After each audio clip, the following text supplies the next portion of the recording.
देश को 2047 तक विकसित राष्ट्र बनाने के संकल्प के साथ विकसित भारत संकल्प यात्रा शुरू की गई है। इसके आम जन की भूमिका सबसे अहम है। ये बात भाजपा प्रदेश प्रवक्ता विधु रावल ने गांव जलमाना में विकसित भारत संकल्प यात्रा में भाग लेते हुए उपस्थित लोगों को संबोधित करते हुए कही। उन्होंने कार्यक्रम में विभिन्न विभागों द्वारा लगाई स्टॉलों का अवलोकन करते हुए कार्यक्रम का शुभारंभ किया। उन्होंने कहा कि केंद्र सरकार की ओर से शुरू किया गया देशव्यापी विकसित भारत संकल्प यात्रा जनसंवाद कार्यक्रम देश के प्रधानमंत्री नरेंद्र मोदी के भारत को 2047 तक आत्मनिर्भर और विकसित राष्ट्र बनाने के विजन को साकार करेगा। आज नागरिकों को योजनाओं को लाभ लेने के लिए सरकारी कार्यालयों के चक्कर नहीं काटने पड़ रहे, बल्कि मोदी मनोहर सरकार लाभार्थियों के घर द्वार पर पहुंच रही है।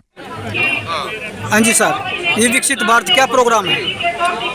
भारत संकल्प यात्रा पूरे देश के अंदर भारत को परम व्यवस्था के शिखर पर पहुंचाने का मिशन है। जिस प्रकार से देश के प्रधानमंत्री मोदी ने पिछले विगत 9.5 साल में जो काम किए हैं, जो कार्य किए हैं, और उनके साथ साथ डबल इंजन की जो सरकारें हैं, भारतीय जनता पार्टी की सरकार, उन्होंने जो कार्य किए उनको जोड़कर इस प्रकार की एक यात्रा निकाल रहे हैं जिसमें लाभार्थियों के साथ एक संवाद भी हो, उनको जिन योजनाओं का लाभ मिला है उस योजनाओं की भी चर्चा हो, और उसके अलावा जिन योजनाओं से वो छूट गए हैं, जिस प्रकार से अछूते रह गए हैं, उन योजनाओं की भी चर्चा है। जब से मनोहर लाल जी की सरकार बनी, हम अंत्योदय के मंत्र के साथ हरियाणा के अंदर जो है सेवा के भाव से काम कर रहे हैं। अंत्योदय यानी पंक्ति में खड़े अंतिम व्यक्ति का उदय होगा तो पूरी पंक्ति का उदय होगा, और उस नाते से किस प्रकार से गरीब कल्याण के लिए हमने प्राचीर लिखी, और अब तो एक के बाद एक कोर्टों ने जाकर दूसरी सरकारों को बताना शुरू कर दिया। पिछले दिनों सुप्रीम कोर्ट ने एक आदेश दिया पंजाब की आम आदमी पार्टी सरकार को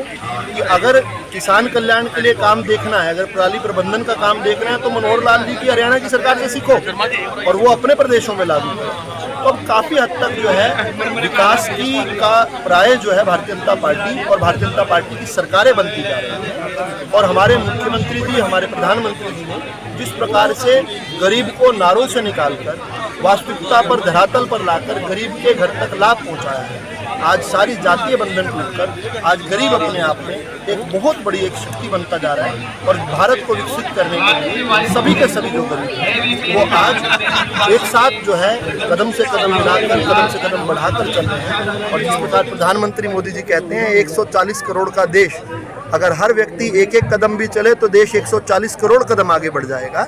उसी तर्ज पर जो है आज उस विषय को सेलिब्रेट करने का भी समय है इस विकसित भारत संकल्प यात्रा के तहत, और संकल्प लेने का है कि लाल किले की प्राचीर से जब इस देश के 100 वर्ष पूरे हो जाएं, हम अमृत काल से जब 100 वर्ष पूरे हो जाएं, जब 2047 में, तो देश के जो भी प्रधानमंत्री हो वो इस देश को विकसित घोषित कर दे। इस संकल्प को लेकर आज जो है हम यहाँ से जाने वाले हैं। जी राहुल साहब, आपने अभी पंक्ति की बात किया, 2014 से पंक्तियाँ ही देख रहे हैं, पंक्तियाँ खत्म कब होंगी? ये पंक्तियों को ही खत्म किया गया।